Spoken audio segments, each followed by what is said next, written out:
Hi garden friends, welcome to the channel. I'm Era and this is Gardening on Purpose. If you're new here, welcome. And if you're a subscriber, welcome back. Thank you so much for taking the time to watch my video.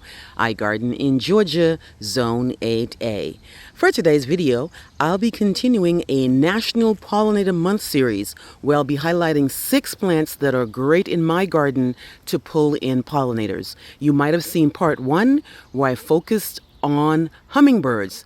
This is part 2 where I'll be focusing on butterflies. Lots of plants bring in butterflies here in my garden, guys, but these top 6, I've studied the garden and I've seen the butterflies go to these guys over and over again. Some of them actually stay, they circle around, they come back to these top 6. So let's get started. First up, we have the beautiful butterfly bush, also known as buddleia.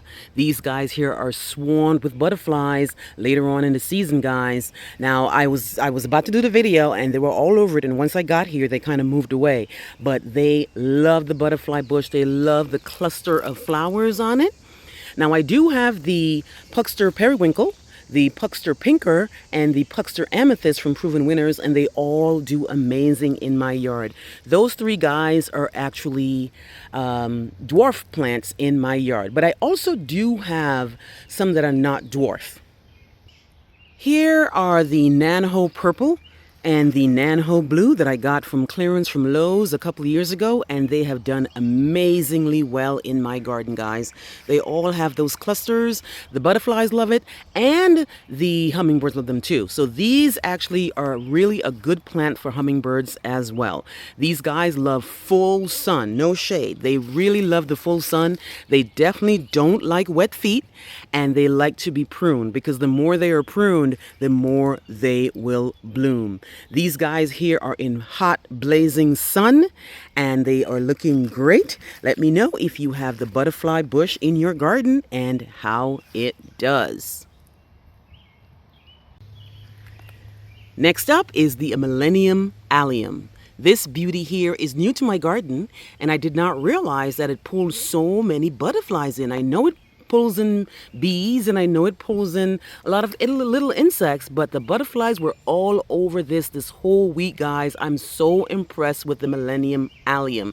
This guy here is in full sun, and it has these nice purple clusters of flowers, and it's like coming close, you're going to see other little guys on here too. Because once the butterfly sees me coming, it kind of runs away.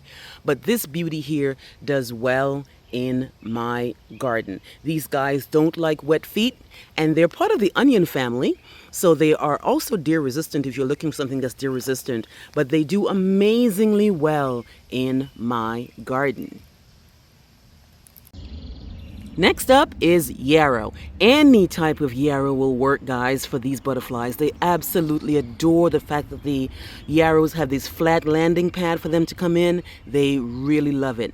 This particular one here is the moonshine yellow, but I also do have the strawberry seduction, which I had to pull out the other day because it got damaged by the tree falling down. And I also have another one called Milky Rock Road.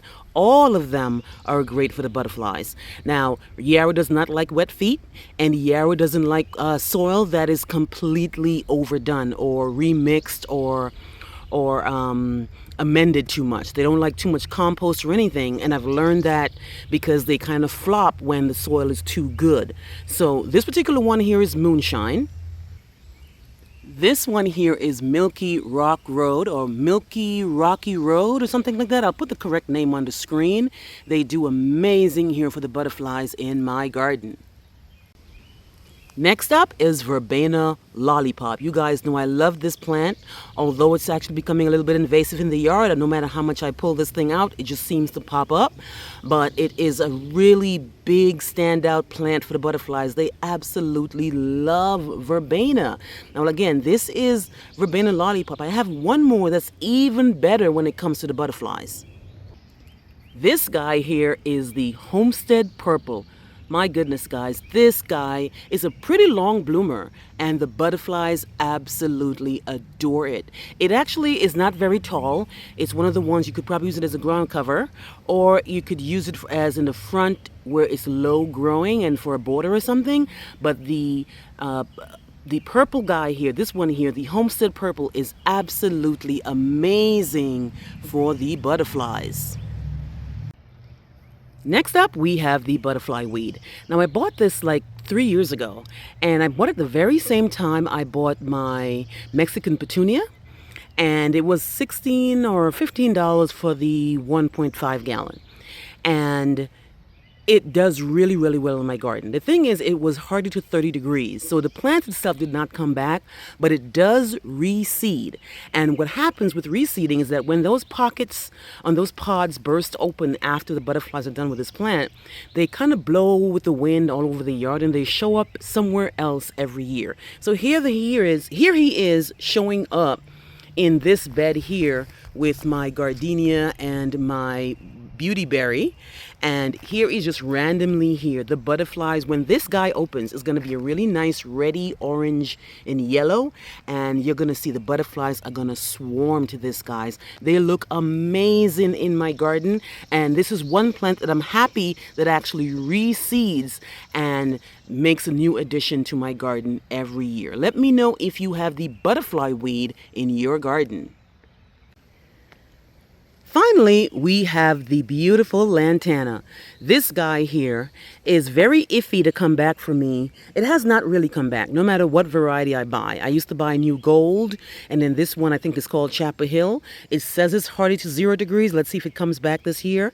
I would love to get my hands on some perennial Lantanas, but I just don't seem to sell them in my stores anyway. We always seem to only get the annuals, so I'm holding out hope.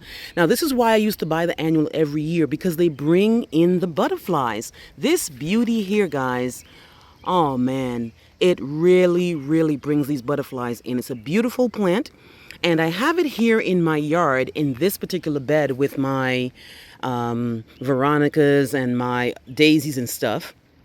But I also made a point to put them in containers as well, so that when I'm relaxing here next to the bench, that if they do come up, I could get a really good picture and a really good video of them, because the butterflies absolutely adore this plant. Let me know which Lantanas you have in your yard and how they do.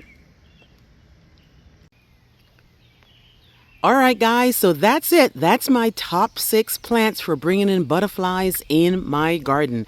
Please stay tuned for part 3 of the series, where I'll be highlighting 6 new plants that bring in bees in the garden. Let me know how this compares to your list. Please like, please share, and please subscribe. Remember to hit that notification bell so you can be alerted on all my new videos. I'll see you on the next one.